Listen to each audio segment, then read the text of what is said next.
Where do you see value in particular?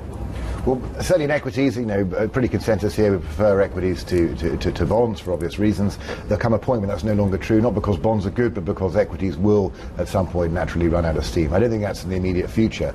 But looking around the world, it's pretty clear that you get the value in Europe and you get the value in Japan. We've chosen Europe because we think that the recovery play is quite interesting. And you can see quite a lot of earnings upgrades coming over the next 12 months. So I think that's where the story really is. The Japanese story is slightly different because you have to have a sort of, you have to buy into the falling currency combined with the rising market. So if you want to play the currency as well, that's fine. My choice is Europe. The US is really ahead of events. Reassuringly expensive, one analyst wrote recently, which I thought was quite amusing.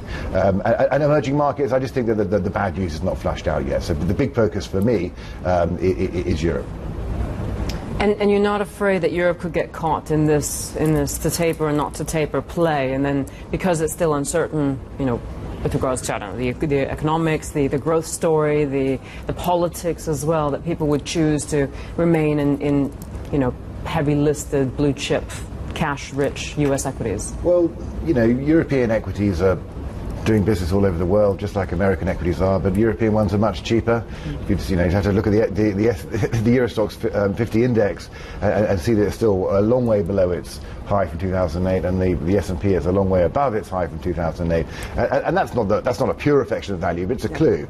And I think the devil's in the detail. Really, big blue chip European companies do offer a lot of value. They pay a lot of yield as dividend as well. And so I think you actually got some good capital preservation there when things turn down.